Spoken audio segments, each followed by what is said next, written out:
Hello, hockey fans. Austin here with the Four Nations recap of Team USA's 6-1 blowout over Team Finland. Now, this game was really fun and exciting until the game wasn't fun and exciting. Also, I'm wearing a bunch of Bruins gear because I don't actually have any Team USA gear to wear in this video. So, for the sake of sticking to the theme of the team that won, I'm wearing an American team sweater. But don't worry. It is a Brad Marchand sweater. He's one of the good guys now, right? Team Canada, Brad Marchand, he scored against Team Sweden. He could have a big goal against Team USA. Come on now, nobody get mad at me for wearing this, all right? I'm trying to represent Team USA here in a fair manner, and the only way I can do that is by wearing my Bruins stuff. If I had Team USA gear, obviously I would be wearing Team USA gear. But for Team USA, this was a game where they dominated once they got to the third period. I would say chances were actually pretty even. Team Finland had a few really good looks that they did not convert on. They didn't even get shots on. I think Erik Haula had a breakaway and he shot it over the net. And if he didn't directly shoot it 10 feet over the net, then Hellebuyck must have got a piece of it. But from the replays, I couldn't tell if Hellebuyck did get a piece of it. Also, the 2-on-1s that Finland had, they had numerous odd man rushes and Finland just kept passing the puck instead of just shooting it. And I know we were all getting mad at Nathan MacKinnon, us Canadian fans, for shooting the puck instead of passing. That's hockey, right? That's that double-edged sword. We get mad if you don't shoot it, and we get mad if you do. So, you know what? You can't win sometimes. But for Team USA, this was a dominating performance as expected. Team Finland is obviously the underdog in a match against Team USA. And the game started off just absolutely wild. I mean, the way Team USA was asserting their physical side in this game, that was way more intense than I was expecting. It was good hockey. It was good, hard hockey. And for Team Canada, they better be ready to go tomorrow, Saturday night here, because if Team Canada is not ready to go, Team USA, it's clear that they want to win this thing and they will not relent. They did not relent when they were up by 3, when they were up by 4. They just kept going and pushing and going. And Team Finland had absolutely no answer, especially from the physical side of the game. You eventually had Matthew and Brady Tkachuk put on the exact same line with Jack Eichel, and the Tkachuk brothers. They're like the Bash brothers, man. Like if you watch the Anaheim Mighty Ducks movies way back in the 90s, you had those two kids that just went out and all they would do was cause havoc. They would just double team and hit players into the boards and injure people, and that's what Brady and Matthew Tkachuk were doing without the injuries. Of course, they were doing it within the rules and confines of the game, and there's nothing wrong with that. What this game did, though, because a lot of fans, I think, were very upset at my reaction to Canada versus Sweden. What this game tonight, or I guess last night, did for Team USA was that ignited my rivalry flames. Like, I am so looking forward to Canada versus USA on Saturday night now. I want Canada to beat this team so bad. And if you're an American fan watching, I'm sorry, but I can't stand some of the players on Team USA. I can't stand the way they go about things because of how, I don't know what the wording I would use is. It's not disrespectful, by the way. This means that Team USA is doing their job. They are getting under my skin. It's that character, I would call it. The character on Team USA, their swagger, I guess, would be a good word to use. They have a very large swagger about them. And I want Team Canada to pound them. I want that swagger to be gone. I want Team Canada to prove why they're number one in the world when it comes to ice hockey and not Team USA. If Canada were to lose tomorrow in regulation, then their path to the championship game becomes much, much more difficult because they did not beat Sweden in regulation. But we'll get to all that once we have to. But for Team USA, again, it was a close game until it wasn't. And for the fans that were commenting on my video yesterday, leaving all that feedback, just because I wasn't excited during the Canada-Sweden game doesn't mean I'm not looking forward to Canada-USA. Doesn't mean that I didn't enjoy the USA-Finland game until it got completely out of reach. Also, Oilers fans, I know a lot of you tune in. If you're an Oilers fan and there was any hope and prayer that you wanted UC Saros as a goaltender option in place of Stuart Skinner, I hope Saros showed that just put those ideas to rest. UC Saros turned into warm bread, and he was being torn apart in that third period. UC Saros really bad game for Finland. And if Team Finland has any hope and a prayer of playing in the championship game during the Four Nations, they have to move away from him. They have to start Kevin Lankinen in the next game, in my opinion. But we'll quickly go over the scoring summary here in this game, and then we'll wrap things up and get us set up for Canada versus USA tomorrow night, Saturday at 6 p.m. Mountain, I think. I will be doing a live stream for that game, by the way, so if you're looking forward to that, make sure to tune in. This is not what I wanted to look at. I don't know why this is like this. Okay, here we go. We have the scoring summary. Now, Henri Jokiharju, he opened the scoring very early for Team Finland, and we're feeling good. If you were, someone that was rooting for Team Finland, you're feeling pretty good. You're like, you know what? That's great. Team Finland's on the board. Henri Jokiharju, of all people, beat Connor Hellebuyck with a shot that I think we all think Hellebuyck should have stopped. And then all the jokes started coming out. Hellebuyck thinks it's the NHL playoffs now. He's going to turn into Swiss cheese. Of course, alluding to the fact that Hellebuyck over the last couple of playoff seasons has not looked very good for Winnipeg. However, that would be the only real chance that Finland would get that Hellebuyck had any issues with. Brady Tkachuk, he tied the game halfway through the first period from Boldy and Werenski. And then Boldy ended up scoring beautiful tip goal late in the second period. And this is where Finland's will just, I think, completely cratered.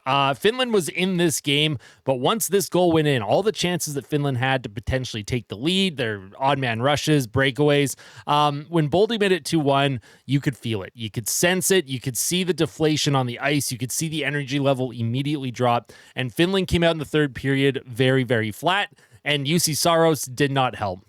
Matthew Tkachuk, he scored just 15 seconds into the third period on the power play. The puck came to him at the blue line, and he threw a little muffin towards the net. And I don't know if it hit anything. I couldn't tell on the replay. It did not look like it to me, but Saros completely whiffed on his glove side. And then Jake Gensel scores 11 seconds later through the 5-hole, and that's all she wrote, folks. Like, that was truly the end of this game. It didn't matter what Finland could have mustered. There was no way Connor Hellebuyck was going to give up any more than the one that he did, and Finland just had nothing in the tank left.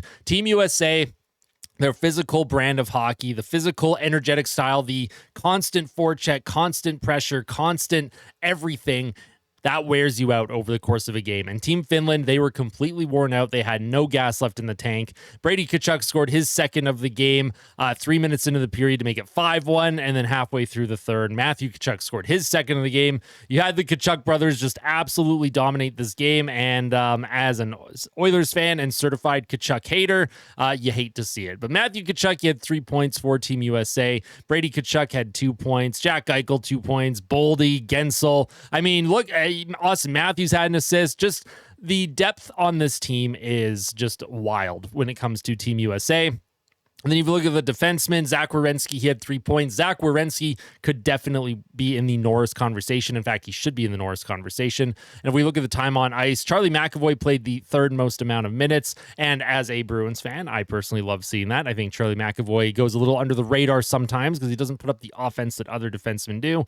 And then, of course, Connor Hellebuyck with 20 saves, 21 shots, .952 save percentage. Looking over on Team Finland side, you had Granlund with an assist. And then you had Jokiharju with the goal, Motto with an assist. But again, you can't win a hockey game when your goaltender is giving you an .813 save percentage. And for UC Saros, I mean, I don't think he was necessarily really tested until that third period, but even still, the shots that they were giving up in the third period were not really dangerous shots. I thought USA looked more dangerous in the second with some of their looks that Saros was able to save.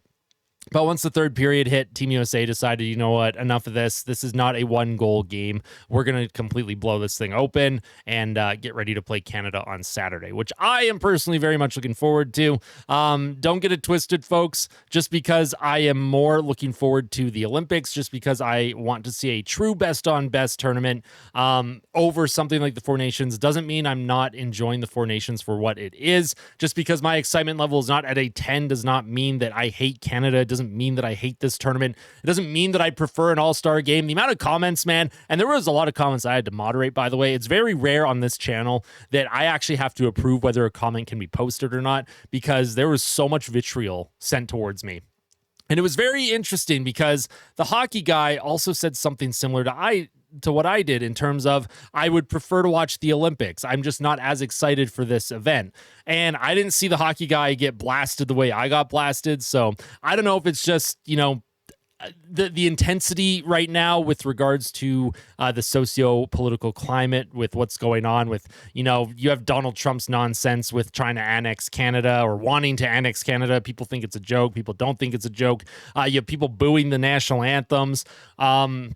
Whatever the case is, obviously tensions are a little high right now, and I just want to make sure everyone knows that this still is a channel of positivity. This is still a place that I love to just talk hockey, and this is a place where we're allowed to express our opinions. This is a channel where I let people basically comment whatever they want, as long as we're respectful to each other. And the one thing I will give credit to for everyone that did comment on yesterday's video, nobody took anything out on each other in the comments. A lot of it was directed towards me as the creator, and I can take that. I think that's totally fine. As long as we're always respectful of the rest of the community that is tuning in, that is commenting, that's the most important part to me. Make sure that we are respecting each other. If you don't like my opinion, if you want to hit the dislike button, that's totally fine. If you want to call me an idiot, a moron, a traitor, whatever you want to call me, I can handle that. That comes with the territory of creating content on YouTube. But in saying that, let's try and just tone it down a little bit, right? Like I said in yesterday's video, I'm not going to manufacture fake excitement to garner views and clicks and excitement. That's just not who I am. I'm not going to just become something that I'm not. But I am truly looking forward to Canada versus USA, and I think that's going to be a terrific hockey game. And during the live stream, you're going to see how intense I get. I'm going to have the heart rate monitor up and everything. It's going to be so much fun. But for everyone that did tune into this video, obviously, if you're a Team USA fan, you don't care about what I'm talking about with my fan base for Team Canada. Thank you for tuning in. Thank you for your support. If you enjoyed this video, make sure to hit that like button. And if you really liked it, make sure to subscribe to the channel as I continue to produce more Four Nations content as this tournament wears on. And we'll see how Canada faces against Team USA. There are concerns that I have with Canada against the USA. Mostly comes down to the goaltending aspect. If UC Saros is being torn apart like warm bread, I don't know how Jordan Binnington or Aiden Hill is going to fare against Team USA. Does Canada even start Binnington? Do they just go to Aiden Hill? Do they go to Sam Montembeault? I mean, let me know all of your thoughts in the comment section below. I really don't want them to go to Sam Montembeault, but who knows? With Team Canada, sometimes they make some wacky decisions. Knowing Team Canada, they're going to stick with the goalie that won the first game, which is Binnington. And if you win and lose with him, I guess c'est la vie. I don't know, man. I'm excited for the game tomorrow. I'm excited for the crowd energy. I'm excited for the chat. I'm excited for this rivalry to heat up. Having a basically true best on best Team Canada versus Team USA head to head, I think that is fantastic. This is going to be really good hockey. I am very much looking forward to it. Thank you all for tuning in. Like I said, hit the like button, subscribe if you haven't already subscribed, or resubscribe if you recently unsubscribed because you didn't like my takes yesterday with regards to Canada, Sweden. And of course, tell someone that you love them. Fight like a kid, fight like Ben. Let's go, Canada.